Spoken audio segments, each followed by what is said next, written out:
লামা ও চকরিয়ায় পাহাড় ধসে আরো 7 জনের মৃত্যু। কক্সবাজার ও দক্ষিণ চট্টগ্রামে বন্যা, সন্দ্বীপে টর্নেডোর আঘাত, সিলেটে ভারী বৃষ্টির সঙ্গে পাহাড়ি ঢলের শঙ্কা। পাহাড় কাটা বন্ধ সহ পরিবেশের ভারসাম্য রক্ষার নির্দেশ প্রধানমন্ত্রীর। 5 বছরে 25 কোটি গাছ লাগিয়ে সবুজ বাংলাদেশ বানাতে চায় সরকার। বৃক্ষ মেলার উদ্বোধন। সংবিধানে ফিরল তত্ত্বাবধায়ক সরকার ব্যবস্থা। পঞ্চদশ সংশোধনীর আংশিক অবৈধ ঘোষণা, আগামী নির্বাচন তত্ত্বাবধায়কের অধীনে, বললেন আইনমন্ত্রী। ময়মনসিংহে নিসা মনিকে ধর্ষণ ও নদীতে ফেলে হত্যায় 3 আসামির মৃত্যুদণ্ড। চট্টগ্রামে গলা কেটে ইরা ধর্ষণ হত্যা মামলার রায়ে বাবু শেখের ফাঁসির আদেশ।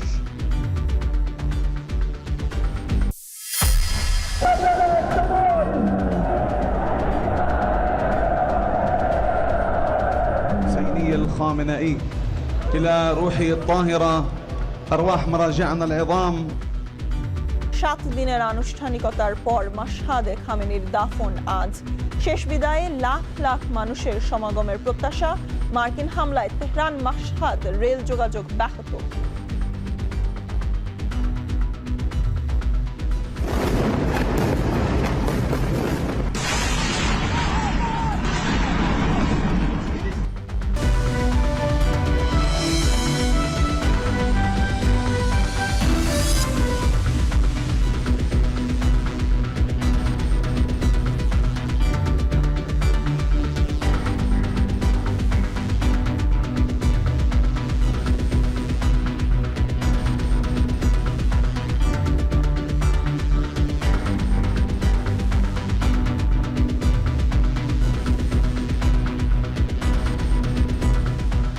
স্বাগত এখন সন্ধ্যায়। পুরো আয়োজন জুড়ে আপনাদের সাথে আছি আমি সুলতানা স্বর্ণা এবং আমি শামসুল আরেফিন। বান্দরবানের লামা ও কক্সবাজারের চকরিয়ায় পাহাড় ধসে আরও 7 জনের মৃত্যু হয়েছে। এ নিয়ে টানা ভারী বৃষ্টি ও পাহাড় ধসে গত 4 দিনে চট্টগ্রাম, কক্সবাজার সহ 3 পার্বত্য জেলায় প্রাণ হারিয়েছেন 30 জনের বেশি। প্রবল বৃষ্টিতে বান্দরবান, কক্সবাজার ও দক্ষিণ চট্টগ্রামে বন্যা দেখা দিয়েছে। পানিবন্দী হয়ে পড়েছে রাউজান, বাঁশখালী সহ 5 উপজেলার 4 লাখ বাসিন্দা। যোগাযোগ সমস্যায় অনেক জায়গায় ত্রাণ বিতরণ করা যাচ্ছে না বলে দাবি করেছেন চট্টগ্রামের জেলা প্রশাসক। বিস্তারিত থাকছে হোসাইন জিয়াদের প্রতিবেদনে। বৃহস্পতিবার সকাল থেকে বৃষ্টি কিছুটা কমলেও টানা 4 দিনের বৃষ্টিতে বিপর্যস্ত পুরো চট্টগ্রাম অঞ্চল। পাহাড়ি ঢল ও নদ নদীর পানি বাড়ায় ডুবে গেছে বসতঘর, গ্রাম, সড়ক, রেলপথ ও ফসলি জমি। তলিয়ে গেছে চট্টগ্রাম কক্সবাজার মহাসড়ক। উপজেলার সড়কগুলোতেও বন্ধ হয়ে গেছে যান চলাচল। কোমর সমান পানিতে চট্টগ্রাম কক্সবাজার মহাসড়কের চন্দনাইশে জাল দিয়ে মাছ ধরতে নামেন স্থানীয় জনতা। পানিবন্দী হয়ে দুর্বিষহ জীবন কাটাচ্ছে চট্টগ্রাম জেলার রাউজান, বাঁশখালী, সাতকানিয়া, চন্দনাইশ ও হাটহাজারী উপজেলার 4 লাখ মানুষ। আমি আছি এখন চট্টগ্রামের সাতকানিয়ার কেউচিয়া এলাকায়। আমরা মহাসড়ক থেকে চট্টগ্রাম কক্সবাজার যে মহাসড়ক সেটি থেকে অন্তত 1 কিলোমিটার ভেতরে ঢুকেছি। পুরো জায়গাটি আসলে কোমর থেকে একেবারে মাথার উপর দিয়ে পানি বইছে। এখানকার যেই ঘরবাড়ি কিংবা লোকালয় পুরোটা একতলা পুরোটা ডুবে গিয়েছে এবং এখানকার মানুষজন আশ্রয় কেন্দ্রে কিংবা দোতলায় কিংবা কোনো বাড়ির ছাদে গিয়ে আশ্রয় নিয়েছেন এবং এই জায়গায় মানুষের এখন যাতায়াতের একমাত্র বাহন নৌকা। শুধু এই সাতকানিয়ার এই অঞ্চলটি নয়, এর পাশাপাশি বাঁশখালী, চন্দনাইশ, রাউজান সহ বিস্তীর্ণ এলাকার মানুষ কিন্তু পানিবন্দী হয়ে পড়েছেন। চট্টগ্রামের পাশাপাশি কিন্তু একই অবস্থা কক্সবাজার, রাঙ্গামাটি এবং 3 পার্বত্য জেলারও। বসতবাড়ি পানিতে ডুবে যাওয়ায় কাটে নির্ঘুম রাত।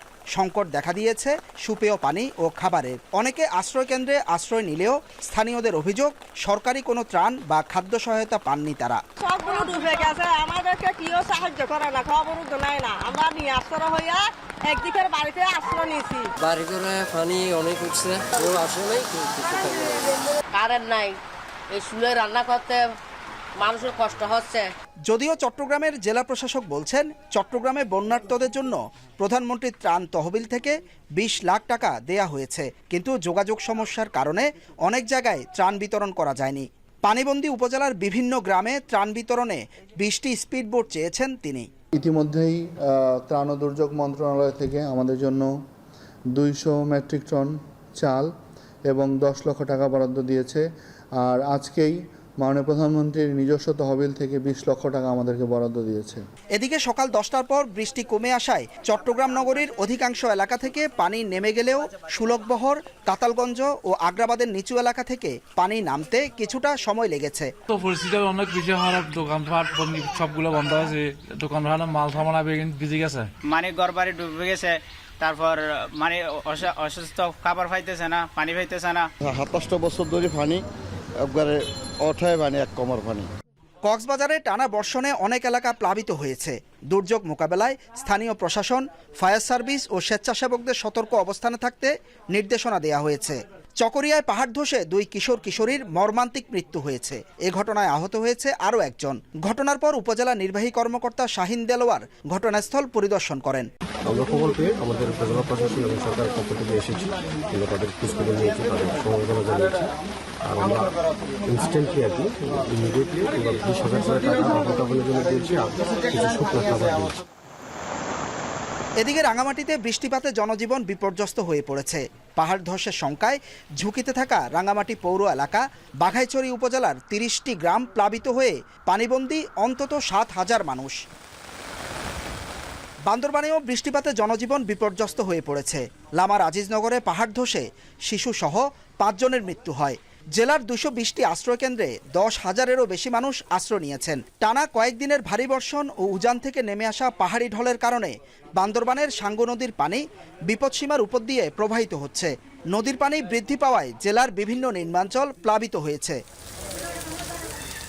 বৈরী আবহাওয়া ও লাগাতার অতি ভারী বর্ষণের কারণে বান্দরবানের সব পর্যটন কেন্দ্র আগামী 12 জুলাই পর্যন্ত পর্যটকদের ভ্রমণ নিষিদ্ধ করা হয়।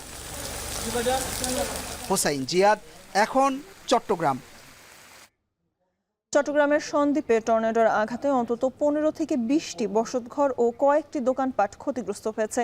সকালে সন্দ্বীপ উপজেলার আদর্শপাড়া গ্রামে এই ঘটনা ঘটে। স্থানীয়রা জানান, টর্নেডোর তীব্র বাতাসে ঘরবাড়ির চালা উড়ে গেছে এবং কিছু কিছু বৃষ্টির পানি ঘরে ঢুকে পড়ে। তবে এ ঘটনায় কোনো প্রাণহানি বা আহতের খবর পাওয়া যায়নি। ক্ষতিগ্রস্ত এলাকা পরিদর্শন করেছেন স্থানীয় নেতারা। সামাজিক মাধ্যমে ছড়িয়ে পড়া ভিডিওতে দেখা যায় টর্নেডোর প্রবল বাতাসে ঘরবাড়ির স্থাপনা উড়ে যাচ্ছে এবং এলাকাবাসীর মধ্যে আতঙ্ক ছড়িয়ে পড়ে।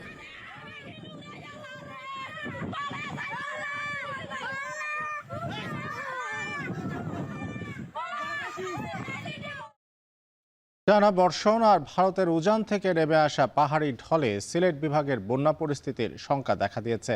ইতিমধ্যে বিভাগের 3 জেলায় বেশ কয়েকটি নদীর পানি বিপদসীমার ওপরে। বিশেষ করে মৌলভীবাজার ও সুনামগঞ্জে বেশ কিছু এলাকায় তলিয়ে গেছে রাস্তাঘাট, দুর্ভোগে পড়েছেন কয়েক হাজার মানুষ। আর আবহাওয়া অধিদপ্তর বলছে আগামী 48 ঘন্টায় ভারী বৃষ্টিপাতের সাথে থাকতে পারে পাহাড়ি ঢল। বিস্তারিত প্রতিবেদনে। বৃষ্টি আর পাহাড়ি ঢলে বিপর্যস্ত দেশের উত্তর পূর্বাঞ্চল। মৌলভীবাজারে গত 2 দিনের বৃষ্টির পানিতে ধলাই নদীর প্রতিরক্ষা বাঁধের প্রায় 100 মিটার ভেঙে হুহু করে লোকালয়ে ঢুকছে পানি। জেলার ইসলামপুর, আদমপুর সহ বেশ কিছু ইউনিয়নের অন্তত 15টি গ্রাম এখন পানিবন্দী। বন্যায় তলিয়েছে আউশ ও সবজি ক্ষেত, তলিয়েছে চলাচলের রাস্তা, পানির কারণে বন্ধ কয়েকটি শিক্ষা প্রতিষ্ঠানও। হঠাৎ আসা এই বন্যায় বিপাকে পড়েছেন কয়েক হাজার মানুষ। মানে কালকে রাত্রে প্রায় আমরা এখানে 6টা বা 6:30টার দিকে পানি ঢুকছে। 15-20টার মতো বাড়িঘর ভাঙছে আর কি। এখন বর্তমানে বন্যাটা কমতে আছে। রাতে বেশ কিছু জায়গা প্লাবিত হয়েছে আমরা জেনেছি। ঢলের কিছু অংশ বাঁধ যেটা ভেঙে গেছে। চাম্পাড়া, আমাদের শ্রীপুর, ওই ভান্ডারিগাঁও বেশ কয়েকটা গ্রামও প্লাবিত হয়েছে। তবে আমরা খবর পেয়েছি এখন পর্যন্ত কোনো পরিবার কোনো ক্ষতির সম্মুখীন হয়নি। এদিকে সুনামগঞ্জেও রেকর্ড 265 মিলিমিটার বৃষ্টিপাতে সুরমা ও জাদুকাটা নদীর পানি বাড়ছে আশঙ্কাজনক হারে। ভারী বৃষ্টি হওয়ায় সুরমা, রক্তি, বোলাই সহ সব নদ নদীর পানি বৃদ্ধি অব্যাহত আছে। আগামী 2 দিন সুনামগঞ্জ ও উজানে ভারতের মেঘালয় প্রদেশে ভারী এবং পরবর্তী আরও 2 দিন মাঝারি থেকে ভারী বৃষ্টিপাতের পূর্বাভাস থাকায় আতঙ্কে হাওর অঞ্চলের মানুষ। নদীর পানি বাড়লে আমরা রোডও পানি উঠে, বাড়ি ঘর পানি উঠে, দেখা যাবে প্রতি বছর এই অবস্থা। গরু বাছুরের মানে নেওয়া লাগেও আপনার অন্য এলাকার মিলে বেশি সমস্যা হয়ে যায়। মধ্যবিত্ত মানুষ চলাফেরা করাটা তো স্বাভাবিক হইব, মানুষ থাকবে কোথায়? সমস্যা হয়, ভাড়া ভাড়ারও সমস্যা হয়, রাস্তাঘাট নাই, একটা অসুবিধা হয়। এদিকে একই পরিস্থিতি হবিগঞ্জ সিলেটেরও। বন্যা পরিস্থিতি না থাকলেও পানি বৃদ্ধি অব্যাহত থাকায় আবহাওয়া অফিস বলছে আগামী 2 দিন সতর্কবার্তা রয়েছে পুরো বিভাগের জন্যই। হতে পারে ভারী থেকে অতি ভারী বৃষ্টিপাতও। থেকে 48 ঘন্টায় কিন্তু সিলেটের জন্য ভারী বৃষ্টিপাতের পূর্বাভাস দেওয়া আছে। আর আমরা গত 24 ঘন্টায় রেকর্ড করেছি হচ্ছে 112.3 এবং আজকে সারাদিনে আমাদের রেকর্ডকৃত বৃষ্টির পরিমাণ হচ্ছে 8 মিলিমিটার। তো এটা ভারী বৃষ্টিপাতের মধ্যেই পড়ছে। উজানে টানা ভারী বৃষ্টিপাতের কারণে দ্রুত বাড়ছে খোয়াই নদীর পানিও। হবিগঞ্জে সকাল 11টা পর্যন্ত নদীর পানি চুনারুঘাটের বাল্লা পয়েন্ট সীমান্তে 220 সেন্টিমিটার এবং হবিগঞ্জ শহর পয়েন্টে 115 সেন্টিমিটার উপর দিয়ে প্রবাহিত হচ্ছে। পানি বৃদ্ধি অব্যাহত থাকায় নদী তীরবর্তী এলাকার বাসিন্দাদের মধ্যে আতঙ্ক ছড়িয়ে পড়েছে। বিশেষ করে নদীর কয়েকটি স্থানে বন্যা নিয়ন্ত্রণ বাঁধ দুর্বল ও নিচু থাকায় যে কোনো সময়ে পানি লোকালয়ে প্রবেশের আশঙ্কা দেখা দিয়েছে। স্থানীয়রা জানান নদীর পানি ঘন্টায় ঘন্টায় বাড়ছে। বাঁধের অবস্থা খুব খারাপ, মানে খুব ঝুঁকিপূর্ণ। মানে আমরা সব বান্ধে কাটাতেছি, রাত্রে কাটাতেছি, দিনে কাটাতেছি, আমরা জনগণ লইয়া একতার হয়ে গেছি। আমরা খুব কষ্টের বিনিময়ে আমরা আছি। এখন আমরা গ্রামবাসী লাগিয়া খাবার ফলাইতেছি, বাস ফলাইতেছি, আমরা লোকও নাই, এখন ও হলাইও না। এখন আমরা কি করবো, আমরা ঝুঁকিপূর্ণতা আছি। এই দেখেন কই থেকে নদী সোজা বরাবরিটা আইছে না, এটা যদি এইদিকে ছিটলে আপনারা কি মনে করেন একটা নদী তৈরি হবে না? পানি উন্নয়ন বোর্ড জানিয়েছে ভারতের ত্রিপুরায় বৃষ্টিপাত অব্যাহত থাকায় আগামী কয়েক ঘন্টায় নদীর পানি আরও বাড়তে পারে। পরিস্থিতি পর্যবেক্ষণে রাখা হয়েছে এবং ঝুঁকিপূর্ণ এলাকার বাসিন্দাদের সতর্ক থাকার পরামর্শ দেওয়া হয়েছে। আগামী 2 দিন এরূপ ভারী থেকে অতি ভারী বৃষ্টিপাত সংঘটিত হবে এবং তৎপরবর্তী 2 দিন মাঝারি থেকে মাঝারি ভারী বৃষ্টিপাত সংঘটিত হবে। তবে প্রশাসন জানিয়েছে সম্ভাব্য দুর্যোগ মোকাবেলায় বিভাগের সব উপজেলায় পর্যাপ্ত শুকনো খাবার মজুদ রাখা হয়েছে। ঝুঁকিপূর্ণ টিলা ও পাহাড় সংলগ্ন এলাকায় বসবাসকারীদের নিরাপদ স্থানে সরিয়ে নেওয়ারও প্রস্তুতি নেওয়া হয়েছে। গুলজার আহমেদ, এখন সিলেট। দেশের সাম্প্রতিক বন্যা কবলিত জেলায় পর্যাপ্ত ত্রাণ সরবরাহ ও ক্ষতিগ্রস্তদের পুনর্বাসনে সরকার সব ধরনের প্রস্তুতি নিয়েছে বলে জানিয়েছেন দুর্যোগ ব্যবস্থাপনা ও ত্রাণ মন্ত্রী আসাদুল হাবিব দুলু। সংসদের প্রশ্নোত্তর পর্বে এই কথা বলেন তিনি। মন্ত্রী আরও বলেন, পানি নেমে যাওয়ার পরপরই ক্ষতিগ্রস্তদের ঘরবাড়ি মেরামত ও পুনর্বাসনের কাজ শুরু হবে। অধিবেশনে ভূমি প্রতিমন্ত্রী মীর হেলাল উদ্দিন জানান, প্রধানমন্ত্রীর নির্দেশে পাহাড়ি ঢল ও বন্যায় ক্ষতিগ্রস্ত পার্বত্য 3 জেলায় বিশেষ বরাদ্দ দেওয়া হয়েছে। 20 লক্ষ টাকা করে আমাদের এই বাবদ এই দুর্যোগকালীন সহায়তা হিসেবে মাননীয় প্রধানমন্ত্রীর ত্রাণ তহবিল থেকে বিশেষ বরাদ্দ আজকে সকালে দেওয়া হয়েছে। চট্টগ্রাম আশ্রয় নিয়েছে 8,340 জন, রাঙ্গামাটিতে 12,006 জন, খাগড়াছড়িতে 1,755 জন এবং বান্দরবনে 2,173 জন। পাহাড় ও শতবর্ষী গাছ কাটা বন্ধ সহ পরিবেশের ভারসাম্য রক্ষার নির্দেশ দিয়েছেন প্রধানমন্ত্রী তারেক রহমান। তিনি বলেন, 5 বছরে 25 কোটি বৃক্ষরোপণ করে সবুজ বাংলাদেশ বানাতে চায় সরকার। সকালে রাজধানীর চিটবট্রি সম্মেলন কেন্দ্রে বিশ্ব পরিবেশ দিবস উপলক্ষে জাতীয় বৃক্ষরোপণ অভিযান ও বৃক্ষমেলার উদ্বোধন শেষে এসব কথা বলেন তিনি। এ সময় বিশ্বে বসবাসের অযোগ্য শহরের তালিকায় রাজধানী ঢাকা 3য় স্থানে থাকায় উদ্বেগ জানান প্রধানমন্ত্রী। বিস্তারিত প্রতিবেদনে। জনসংখ্যার চাপ, দূষণ, যানজটে বেসামাল রাজধানী। 55 বছরের অপরিকল্পিত নগরায়নের খেসারত দিতে হচ্ছে নগরবাসীকে। বায়ু দূষণে প্রায়ই বিশ্বে শীর্ষস্থান দখলে থাকে ঢাকা। সম্প্রতি আন্তর্জাতিক সংস্থা ইউআই এর সূচকে 173 দেশের মধ্যে বিশ্বে বসবাসের অযোগ্য শহরের তালিকায় 3য় অবস্থানে ঢাকা। দূষণের আরেক কারণ যথেচ্ছভাবে প্লাস্টিকের ব্যবহার।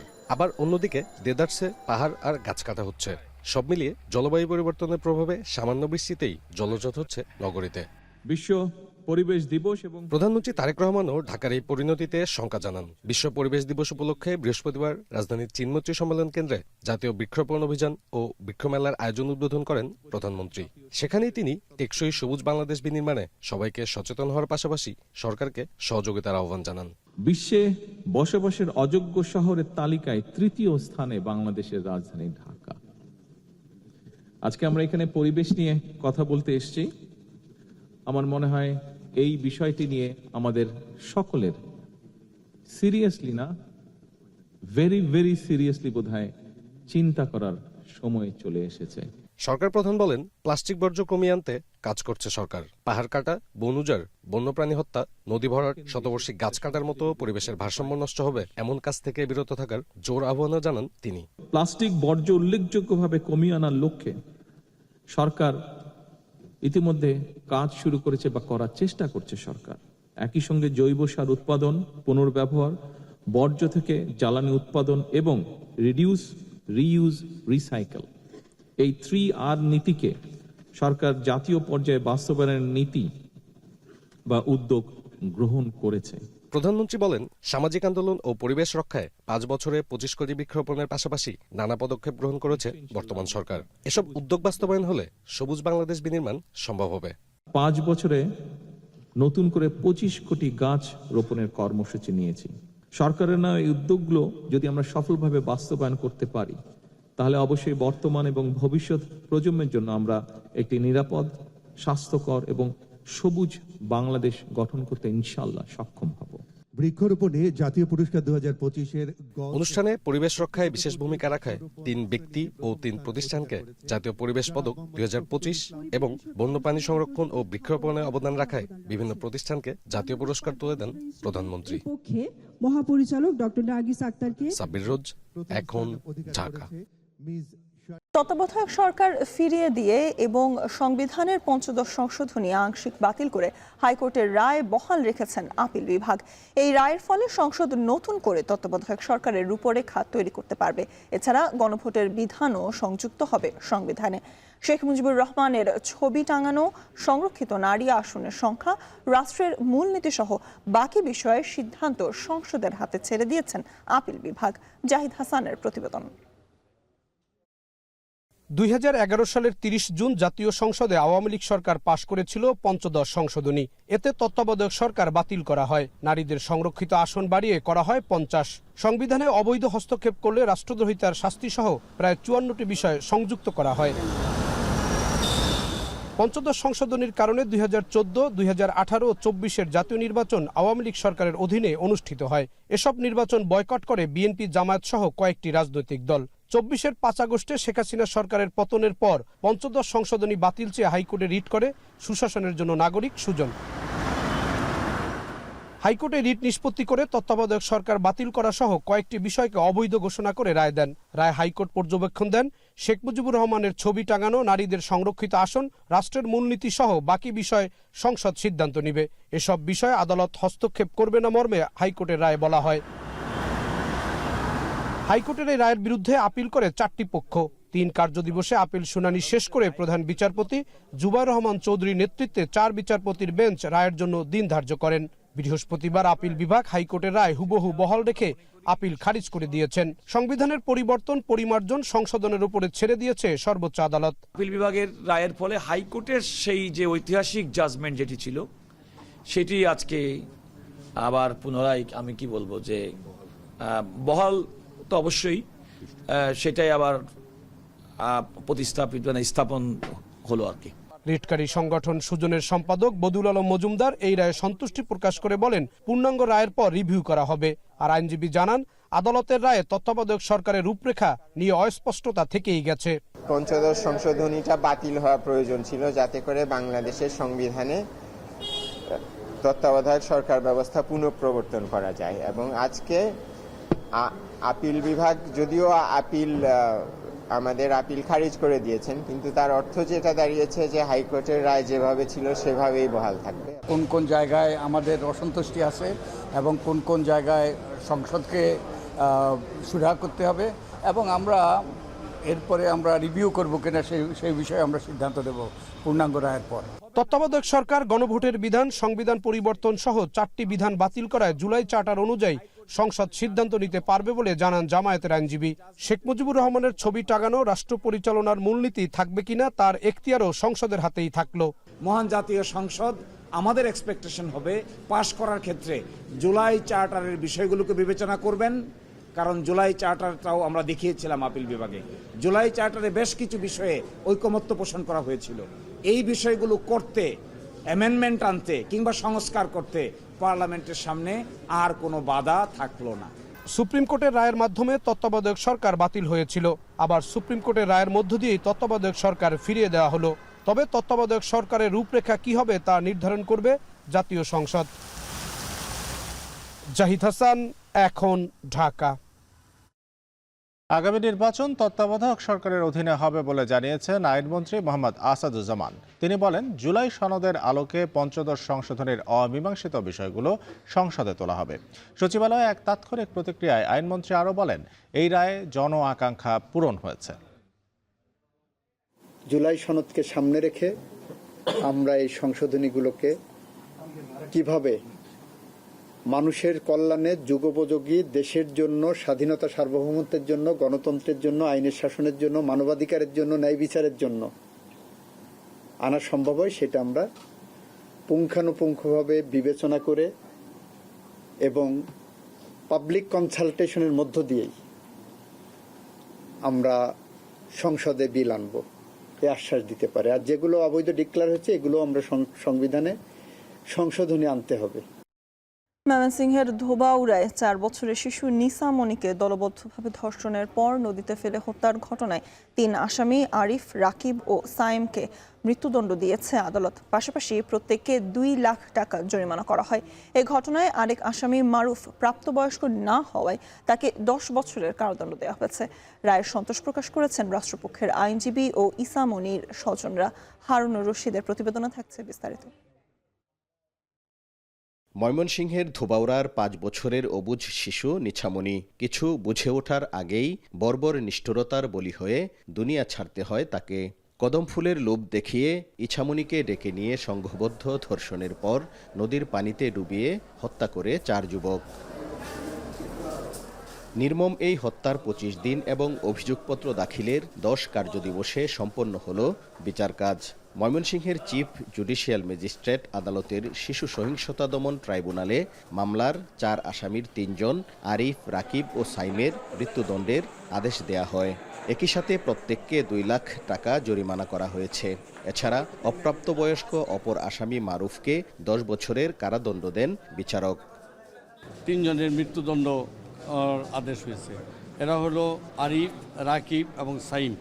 মারুফের 10 বছরের কারাদণ্ড, 9-3 30 ধারায় 10 বছর এবং 201 ধারায় 2.5 বছর। উভয় দণ্ড একসাথে চলতে থাকবে। বিজ্ঞ বিচারক মণ্ডলী সুদীপ্তা সরকার এবং আমাদের শিশু আদালতের মেজবাউদ্দিন স্যার দুইজনেই অত্যাধিক দায়িত্ব নিয়ে এবং সূক্ষ্ম চিন্তা নিয়ে অত্র রায় প্রদান করছেন। রায়ে সন্তোষ প্রকাশ করেছেন নিহত নিছামণির পরিবার। দ্রুত রায় কার্যকরের দাবি তাদের। আমরা আরো খুশি হব যদি এই রায়টা আরো তাড়াতাড়ি কার্যকর করে। আমার মেয়ে নিছামণির কথা যে শুনেছে সেই চোখের পানি ফেলছে, তাদের কাছে আমি কৃতজ্ঞ। এদিকে রায়ের বিরুদ্ধে উচ্চ আদালতে আপিল করবে কিনা সেটি আসামিদের পরিবারের বিষয় বলে জানান রাষ্ট্রনিযুক্ত আসামি পক্ষের আইনজীবী। আসামি পক্ষ যারা ছিলাম তারা আমরা চেষ্টা করছি আসামিকে বাঁচানোর জন্য, আমাদের যুক্তি দাঁড় করার চেষ্টা করছি, কিন্তু দেখা যাচ্ছে প্রমাণে যা হয়েছে, প্রমাণ হওয়ার কারণে বিজ্ঞ আদালত তার শাস্তি প্রদান করছেন, মৃত্যুদণ্ড।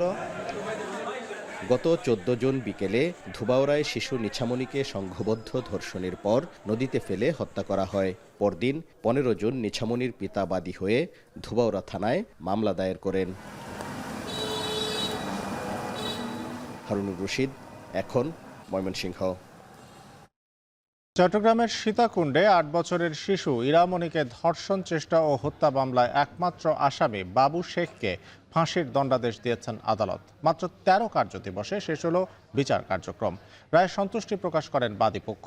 তবে উচ্চ আদালতে যাওয়ার কথা জানান আসামি পক্ষ। কাজী মাহফুজের প্রতিবেদনে বিস্তারিত। অবশেষে চট্টগ্রামের সীতাকুণ্ডের শিশু ইরামণিকে ধর্ষণ চেষ্টা ও হত্যার ঘটনায় মিলেছে চূড়ান্ত বিচার। মাত্র 13 কার্যদিবসের মধ্যে একমাত্র আসামি বাবু শেখকে ফাঁসির আদেশ দিয়েছেন আদালত। চট্টগ্রাম নারী ও শিশু নির্যাতন দমন ট্রাইব্যুনাল 4-এর বিচারক জান্নাতুল ফেরদৌস আলিয়া এ রায় ঘোষণা করেন। এ রায়ে সন্তোষ প্রকাশ করেন বাদীপক্ষ। তবে মেডিকেল ফরেনসিক রিপোর্ট সময় মতো পাওয়া গেলে এ আসামিকে আরও আগেই কাঠগড়ায় দাঁড় করানো যেত দাবি বাদীর আইনজীবীর। প্যানেল কোর্টে 302 ধারায় মৃত্যুদণ্ড দিয়েছেন, 1 বছর সাজা দিয়েছেন, 1 লক্ষ টাকা জরিমানা করেছেন, অনাদায়ে 1 বছর সাজা দিয়েছেন এবং নারী শিশু 7 ধারায় যাবজ্জীবন দিয়েছেন, 1 লক্ষ টাকা জরিমানা করেছেন, অনাদায়ে আরও 1 বছর সাজা দিয়েছেন সশ্রম। এই বাচ্চাটাকে ন্যায় বিচার পাওয়ার জন্য আমরা যতটুকু দরকার ছিল আমরা সর্বোচ্চটা আদালতকে এবং রাষ্ট্রপক্ষকে আমরা অ্যাসিস্ট করেছি। আদালতের এ রায়ের বিরুদ্ধে উচ্চ আদালতে আপিল করার কথা জানান আসামি পক্ষের আইনজীবী। সাজাকে কনসিডার করার জন্য বিজ্ঞ আদালতকে আমার নিবেদন ছিল। এরপর বিজ্ঞ আদালত যে রায়টা সাজা মৃত্যুদণ্ড দিয়েছেন তার এ রায়ে আমরা সন্তুষ্ট না, আমরা উচ্চ আদালতে যাব। বাবু শেখের ফাঁসির রায় শুনে আদালত চত্বরে এই কান্নায় ভেঙে পড়েন ভুক্তভোগীর মা বাবা। এখন আমি খুশি আছি, ওর ফাঁসি দিয়েছি। এখন আমি চাই ওর যত তাড়াতাড়ি ওর ফাঁসিটা কার্যকর হয়। যতক্ষণ পর্যন্ত আমি দেখতে না পারি বা হাসিটা ঝুলছে ততক্ষণ পর্যন্ত আমি শান্তি পাইতেছি না। ঘটনার পর থেকে 130 দিনের মধ্যে এ রায় ঘোষণা করা হয়। চলতি বছরের 1 মার্চ সীতাকুণ্ডের পাহাড়ে ধর্ষণ চেষ্টায় ব্যর্থ হয়ে আসামি প্রতিবেশী বাবু শেখ চাকু দিয়ে 2য় শ্রেণীর ছাত্রী ইরামরির শ্বাসনালী কেটে ফেলে। পরে হাসপাতালে চিকিৎসাধীন অবস্থায় মৃত্যু হয় তার। কাজী মাহফুজ, এখন চট্টগ্রাম। দেশের উন্নয়নে প্রধানমন্ত্রীর প্রচেষ্টা কেউ যেন উস্কানি দিয়ে ব্যাহত করতে না পারে সেদিকে খেয়াল রাখার তাগিদ দিয়েছেন প্রধানমন্ত্রীর রাজনৈতিক উপদেষ্টা ও দলের সিনিয়র যুগ্ম মহাসচিব রুহুল কবির রিজভী। সকালে নয়াপল্টনে দলের কেন্দ্রীয় কার্যালয়ে সংবাদ সম্মেলনে তিনি আরও বলেন, স্কুল ফিডিংয়ে যারা মানহীন খাবার দিয়েছে তাদের বিরুদ্ধে ব্যবস্থা নেওয়া হবে।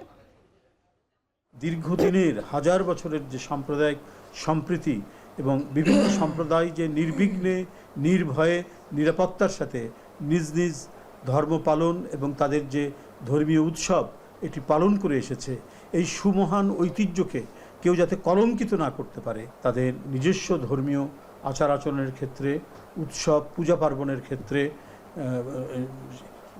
সেটির চর্চা করার সম্পূর্ণ অধিকার রয়েছে। দাফনের উদ্দেশ্যে ইরাকের কারবালা থেকে ইরানের মাশহাদ শহরে পৌঁছেছে ইরানের প্রয়াত নেতা আয়াতুল্লাহ আলী খামেনির মরদেহ। সেখানে আরও একবার জানাজা শেষে ইমাম রেজার বাজারে সমাহিত করা হবে তাকে। তার শেষ বিদায়ে অংশগ্রহণের অপেক্ষায় রয়েছে লাখ লাখ মানুষ। এর মধ্য দিয়ে শেষ হবে ইরানের ইতিহাসে সবচেয়ে বড় ঐতিহাসিক বিদায়। জাহানারা ভূঁইয়ার প্রতিবেদনে বিস্তারিত। এমন জীবন করিও গঠন, মরণে হাসিবে তুমি, কাঁদিবে ভুবন। কোটি কোটি মানুষকে চোখের জলে ভাসিয়ে আজ চিরনিদ্রায় শায়িত হবেন মুসলিম বিশ্বের কিংবদন্তি নেতা ও ইরানের প্রয়াত সর্বোচ্চ নেতা আয়াতুল্লাহ আলী খামেনি, যার নাম অমর হয়ে থাকবে ইতিহাসের পাতায়, যিনি থাকবেন বিশ্বের কোটি কোটি মানুষের হৃদয়ে। তেহরান, কোম, নাজাফ ও কারবালা শহর ঘুরে সবশেষ ইরানের মাশহাদ শহরে পৌঁছেছেন আয়াতুল্লাহ আলী খামেনির মরদেহ। 1939 সালের 19 এপ্রিল যেখানে জন্মগ্রহণ করেন তিনি। বিশ্ব মুসলিম উম্মার কোটি মানুষের চোখে অশ্রু ঝরিয়ে এখানেই ইমাম রেজার মাজারে শায়িত হবেন তিনি। দাফনের আগে আরও একবার জানাজা হওয়ার কথা রয়েছে খামেনির। তার দাফনে কোটি মানুষের সমাগম হবে বলে ধারণা করা হচ্ছে। তবে এমন ঐতিহাসিক দিনে ইরানের কয়েকটি শহরে হামলা চালায় যুক্তরাষ্ট্র। এতে দেশ জুড়ে ছড়িয়েছে আতঙ্ক। এরই মধ্যে তেহরান থেকে মাশহাদগামী ট্রেন যোগাযোগ স্থগিত করা হয়েছে। যুক্তরাষ্ট্রের হামলায় লাইনের বড় একটি অংশ ক্ষতিগ্রস্ত হওয়ায় রেল কর্তৃপক্ষের এ সিদ্ধান্ত। এর আগে আয়াতুল্লাহ আলী খামেনির মরদেহ ইরাকের কারবালায় নেওয়া হলে আবেগ ঘন এক পরিবেশের সৃষ্টি হয়। একবারের জন্য তার কফিন ছুঁয়ে দেখতে প্রাণপণ চেষ্টা লাখ লাখ মানুষের। এতে অনেকে সফল হলেও কফিন ছুঁয়ে দেখা হয়নি বেশিরভাগ মানুষের। সেখানেই সম্পন্ন হয় খামেনির তৃতীয় জানাজা। কারবালার আগে ইরাকের নাজাফ শহরে যাত্রাবিরতি নেয় খামেনির বহর। সেখানে জানাজা না হলেও শোকসভায় কান্নায় বুক ভাসান তার ভক্ত অনুরাগীরা। এর আগে চিরচেনা তেহরানে প্রথম জানাজা ও পবিত্র কোম শহরে দ্বিতীয় জানাজা সম্পন্ন হয় খামেনি ও তার পরিবারের 4 সদস্যের। শুধু ইরান ও ইরাক নয়, লেবাননের হাজার হাজার মানুষ শ্রদ্ধা ভরে স্মরণ করছেন আয়াতুল্লাহ আলী খামেনিকে। সশরীরে তার জানাজায় উপস্থিত হতে না পারলেও মুসলিম বিশ্বের কান্ডারির জন্য তাদের ভালোবাসার কমতি নেই। نأكد العهد على طريق المقاومة وحق المقاومة وجايين نهنئ ونبارك وبذات الوقت نعزي بالسيد القائد। খামেনির বিদায় উপলক্ষে লেবাননের রাষ্ট্রীয় টেলিভিশনে বক্তব্য দিয়েছেন হিজবুল্লাহ প্রধান। وكما كسرنا المشروع بعدم تحقيق هدفه بإنهاء المقاومة سنبقى مع جمهورنا واقفين في الميدان ولن يستقر الإسرائيلي وسنقوم بكل ما من شأن أن نحرر هذه الأرض وسنحرر إن شاء الله تعالى। গেল 6 দিনে খামেনির শোক সভায় বড় ধরনের কোনো বিশৃঙ্খলা না হলেও টানা 2 দিন ধরে ইরানে মার্কিন হামলা তার দাফন প্রক্রিয়ায় প্রভাব ফেলতে পারে বলে আশঙ্কা অনেকের। জাহানারা ভুঁইয়া, এখন বিশ্ব। টানা দ্বিতীয় দিনের মতো ইরানের বুশের চাবাহার বন্দর আব্বাস সিরিক সহ অন্তত 90টি স্থাপনায় হামলা চালিয়েছে যুক্তরাষ্ট্র। জবাবে কাতার, কুয়েত ও বাহরাইনে থাকা মার্কিন ঘাঁটিতে পাল্টা ড্রোন ও ক্ষেপণাস্ত্র ছুড়েছে তেহরান। মার্কিন সামরিক বাহিনীর সেন্ট্রাল কমান্ড জানিয়েছে, হরমুজ প্রণালীতে নৌ চলাচলে বাধা দেয়া এবং এই জলপথে তেহরানের অবৈধ দখলদারিত্ব নিরসনে এই হামলা চালানো হয়েছে। ইরানের গণমাধ্যম জানায়, যুক্তরাষ্ট্রের হামলা ইরান শহরের একটি বিমানবন্দরের একজন দমকল কর্মী নিহত হয়েছেন। এছাড়াও মার্কিন হামলার জেরে সাময়িকভাবে স্থগিত করা হয়েছে তেহরান থেকে মাশহাদগামী ট্রেন চলাচল। ট্রাম্পের দাবি, ইরানের ওপর এবার কঠোর আঘাত করা হয়েছে। এদিকে হরমুজ প্রণালী ইরানি তত্ত্বাবধানে চলবে এবং কেউ নাক গলাতে আসলে কড়া জবাব দেওয়ার হুঁশিয়ারি দিয়েছেন দেশটির স্পিকার বাঘের গালিবাফ। ইরানের বিপ্লবী গার্ড বাহিনী বলছে, যুক্তরাষ্ট্রের যে কোনো হামলার কঠোর জবাব দেয়া হবে। আর এর মধ্যে দিয়ে শেষ করছি এখন সন্ধ্যা। তবে এখন টেলিভিশন দেখতে ভিজিট করুন www.ekon.tv। ফেসবুকে দেখতে ভিজিট করুন facebook.com/tv.ekon এবং ইউটিউবে দেখতে ভিজিট করুন youtube.com/c/ekhon tv।